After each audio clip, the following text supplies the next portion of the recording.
Should you start homesteading in 2025? That is what we're going to talk about today. That is what I'm going to discuss with you. I'm going to help you to decide whether homesteading life is for you, and I'm going to help you to understand when to know when is the right time.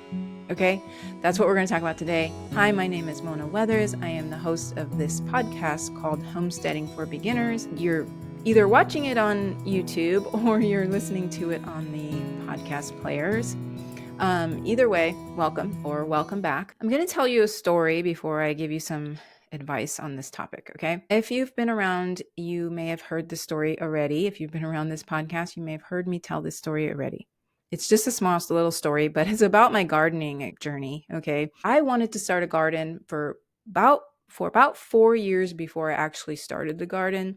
We had 2.5 acres of land. We were in California and we had 2.25 acres of land, usable land. We had 2.5 acre lot, but usable land was 2.25 acres. For 4 years, I lived in this property and I did not have a garden, but I wanted one every year. And it was a mental thing. It was like I made a boulder, I was putting in my way when it really was a pebble.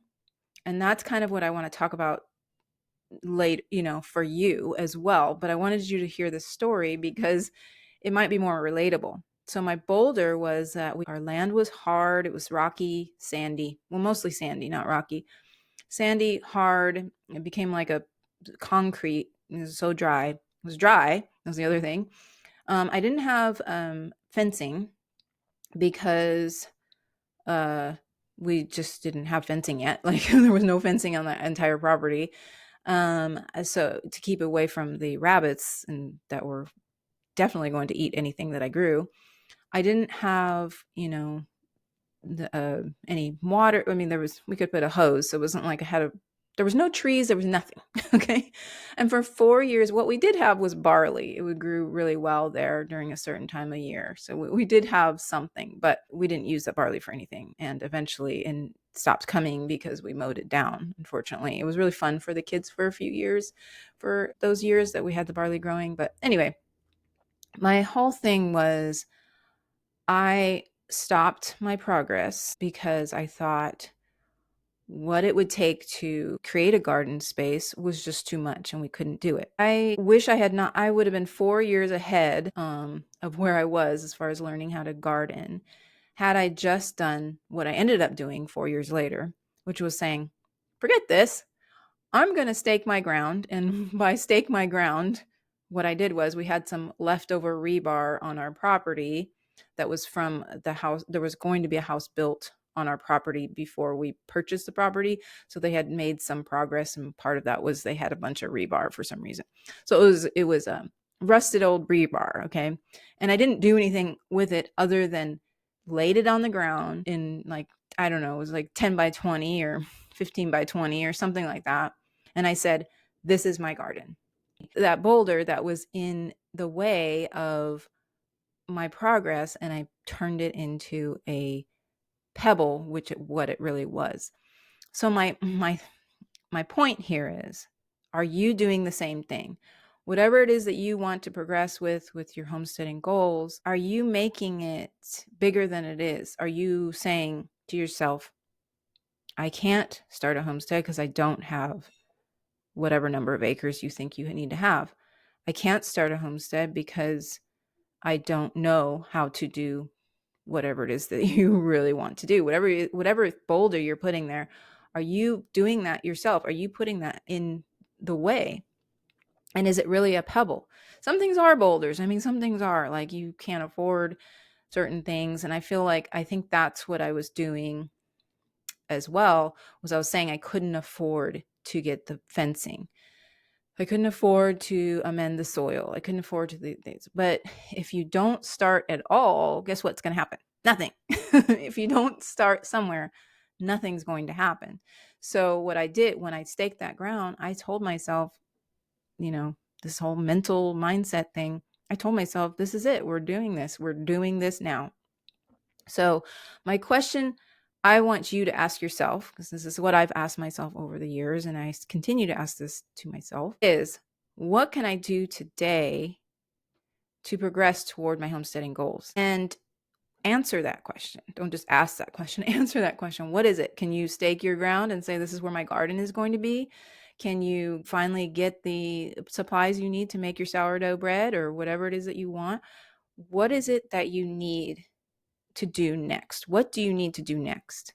Like, it's a simple question, but I think sometimes we make it a huge problem when it doesn't need to be. So you've heard me talk, if you've listened to this podcast at all, you've heard me talk about skills, and this skill building is what I think homesteading is about. It's about building the skill set that you need to be more self-sufficient.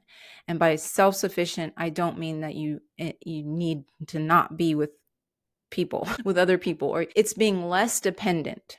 Let's put it that way. There should be a term that people use is less dependent, because self-sufficient kind of gives a different meaning, I feel like, to a lot of people. So maybe less dependent on the grocery stores, less dependent on whoever it is that you need to provide food for you, and just having the ability to do things, the ability to know you can do things that will help you, your family, in case you need it, or just to have better food, whatever it is that you're striving for. Let's make it about skill building and not about property size or animal flock size. How many chickens are you? How many chickens do you have to be called a homesteader? Like, let's not make it about that. Let's make it about skills, learning the skills that your ancestors knew how to do. They did because of necessity. Now we don't have necessity necessarily at this moment in time for most of us, but we need to get back to learning how to do these things, okay? Because there might be a time you need these things. Plus, I believe it's better for you mentally and physically to be doing these things yourself, or a lot of things. For instance, growing your own food is more than just about growing the food. It's about knowing how the process works. It's about being patient. It's about understanding that no matter how much you do things right, things still can go wrong. And it's about more than just the food itself. Let's get back to the question about whether you should start homesteading. Should you start homesteading in 2025? Yes, I think you should. I think the skill building, if we define it in that way, you can do it at any point in time, anywhere. You can start your homesteading journey by learning skills, and however you want that to progress into, whatever you want that to be eventually, it has to have a starting point. And the starting point is your skill building. That's your foundation. So you can learn things from where you are right now. You can go out to other people and learn from them. If you don't know already, I do have a checklist that is free for you to help you, to guide you during this time. And I go through I think about 7 different things that you can do to start your homesteading journey. I believe it's very useful. I've had thousands and thousands of people download this checklist. It's free. You can find the link in the description of this podcast or YouTube video. I can't answer the question for you of whether you should expand your homestead, buy a couple of acres, have more land. I can't answer that question for you, because you have to know what it is that you want. Since homesteading is more about mindset and skill building, you can do those things from wherever you are. Your community can help you fulfill the things that you can't do where you are. So for instance, if you have a neighbor who is raising cows and you want grass-fed beef, become part of your neighbor's life and buy from them, trade with them, whatever it is that don't make that a boulder. Don't make the lack of land your boulder. It is really not a boulder. Also, I've talked about this before as far as community. I really do think that we need to be more community dependent and not actually have this mindset of self-sufficiency in a way that we don't need other people. We need people. We need each other. Your skills will help your community. Your community skills will help you. It just should work in that way. If you are considering purchasing a property that will help you expand your homestead, just consider some of the things that, the cost of living in the area, the housing and property market. Like, is this the right time to buy? Is it the right time to expand? you'll have to, depending on where you are, you'll have to know that. Also, the location, depending on what state you're in, it might be easier to do things. It might be more difficult based on your county, your city limits, and that sort of thing. Just do your research before you jump in thinking that it's going to be a better option to have land. It might be a better option not to have land at this point. It might be a better option for you to stay where you are and build your skills and learn as much as you can if your goal is to have property. And there's nothing wrong with having very little as far as your homestead goes. Like, there's nothing wrong with having 4 chickens and a little garden in the backyard. I want to remind you that wherever you are in your journey, that there's nothing wrong with the place you are. I want to remind you that it's a journey that really might have a destination, but it also is life, and you have to live life throughout it too. So things will look different. You might start off really wanting to expand your homestead, and then you realize I need to cut back some. I mean, it'll go in different directions, and that's completely okay. So this is your life. Design your homestead the way you want it to be. Learn the skills that you want to learn. Have your community help you fulfill the things that you are not able to do yourself. Please don't forget to subscribe to the podcast. If you're listening on a podcast player, please subscribe, follow, whatever it is. And also, if you are watching on YouTube, which there will be a link to all of this in the description. If you want to listen on a podcast player, I'll have the link there. If you want to listen on or watch on a YouTube, I'll have that there. So just please subscribe. That does help my channel to grow and the podcast to be pushed out to more people. But if you have any questions, please do feel free to ask. I do love to answer your questions, so feel free to ask those questions. The best way to ask those questions is to go to YouTube channel and just ask in the comments section there on the video. A little update on our homestead. We still have our chickens, our newest chickens. So we have 4 adult chickens and 9 young chickens and a rooster. Well, one of those is a rooster. And we're finally getting eggs from them. So it feels really good to get eggs again. We were in an egg drought for a while. And so that is nice. We still have our little Sunny Bunny, who is producing a lot of great manure for our garden. And as far as expanding, I've been talking about quail for a long time on this podcast, that I want to add quail and bees. One of those things I think will happen this year. This is the thing, like, this is a lifestyle. I have to go with how I didn't want to get into something I wasn't ready for. And at the time I was ready last year. I feel like I was ready last year for quail, but I raised chickens for my daughter as well. She really wanted chickens. So we raised 20 chicks. They have their 10 and we have the other 10.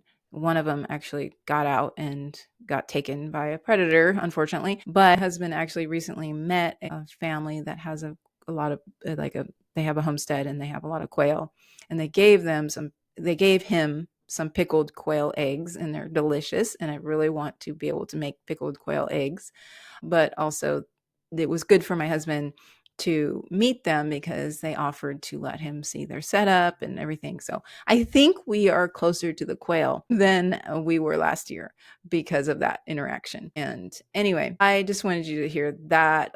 As far as my garden, I'm having to move things around because I discovered that we have a tree that is actually affecting, I think, the soil underneath it, and I'm going to have to move back some of my beds into different areas. See, this is part of the thing about going to a new land and starting your homestead. You might have to make some adjustments over the years, and I've made several adjustments with my garden. So this year we will be moving the beds into different places so that it's not affected by the tree. I think it was affecting the soil, which was killing some of my plants.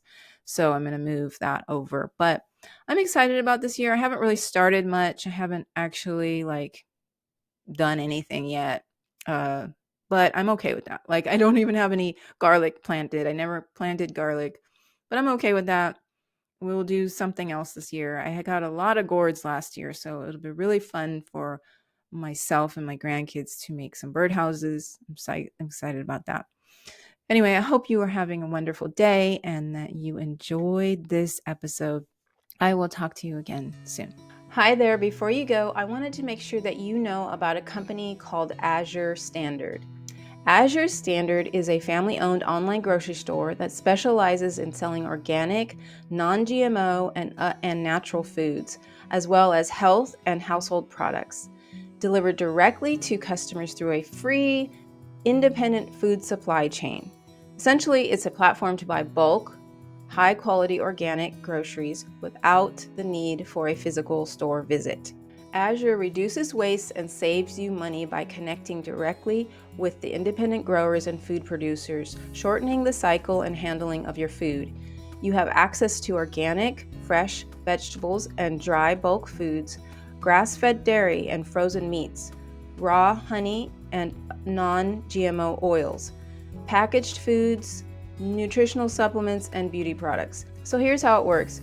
You'll create an account using the link that's in the description. I do get benefit from that. It's not more cost to you to use my link, but I do appreciate it if you use my link. Then you join a delivery drop location. Then you place your order, and then you meet the truck driver at the time and location that they give you, and then you take home your food. So it's really a great system, and you meet people as well as homesteaders. This is a great place to meet other homesteaders. Our family has been ordering from this company for a number of years, and we just love it. So I highly recommend you check it out. Remember to use the link in the description. That is my affiliate link, and I appreciate the support.